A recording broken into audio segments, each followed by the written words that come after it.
मुंबई में हुई रंग शारदा की बैठक में राज ठाकरे ने स्वबल का नारा दिया है। इस वक्त हमारे साथ जुड़े हुए हैं संदीप देशपांडे, जो मनसे के नेता है। हम उनसे बातचीत करके जान लेंगे। संदीप, एनडीए को लोकसभा में आपने समर्थन दिया था, तो ऐसी कौन सा वक्त आ गया कि आप स्वबल का विधानसभा के लिए नारा दे रहे हैं? मैं एक थोड़ी बात आपको क्लियर करना चाहता हूँ। साहब ने जो शिवतीर्थ पे सपोर्ट जाहिर किया था, वो ये कहा था कि सिर्फ मोदी पंतप्रधान बने इसके लिए हम समर्थन दे रहे हैं, हम किसी पक्ष को समर्थन नहीं दे रहे हैं। वो उसी समय क्लियर किया था।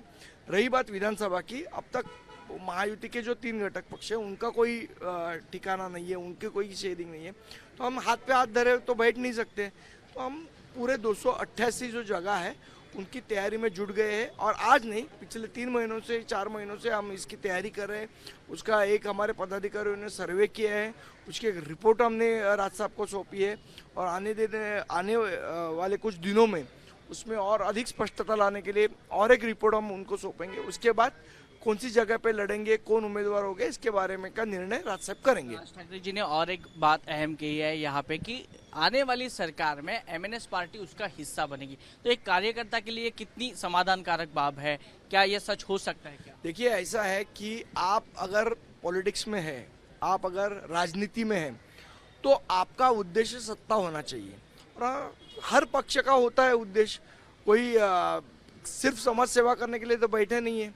राजनीति में आएंगे, राजनीति में चुनाव लड़ेंगे, तो उसका उद्देश्य ही सत्ता हासिल करना होता है। और किस लिए सत्ता हासिल की जाती है? लोगों के काम करने के लिए सत्ता का होना जरूरी है। तो वो ध्यान में रखते हुए हमने तैयारी चालू की है, और मुझे पूर्ण विश्वास है जो आज राज साहब ने बात कही है, उस प्रकार से इस आने वाले चुनाव के बाद महाराष्ट्र नवनिर्माण सेना ये सत्ताधारी पक्ष होगा। संदीप जी, ये इस घोषणा के बाद अब देखा जाए तो एनडीए कुछ बैकफुट पर जाने की संभावना यहाँ पे जताई जा रही है, क्योंकि आपके कई वोट्स है, मराठी वोटों की राजनीति है, वो वोट काट सकते हैं। तो समझो ऐसे में देवेंद्र फडणवीस हो, अजित पवार हो या एकनाथ शिंदे हो, या ऐसे कोई हाथ का प्रस्ताव आपके सामने रखते हैं कि आइए हमारे साथ लड़े चुनाव, तो क्या हो सकता है? देखिए, ऐसा है कि इफ्स एंड बट्स पे कोई बात नहीं हो सकती है। आज हम 288 पे तैयारी कर रहे हैं।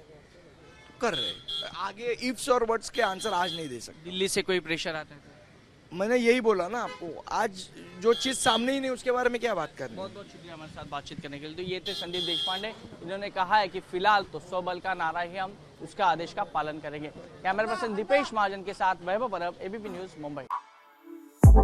For exclusive and insightful videos, subscribe to our new channel ABP Live Premium.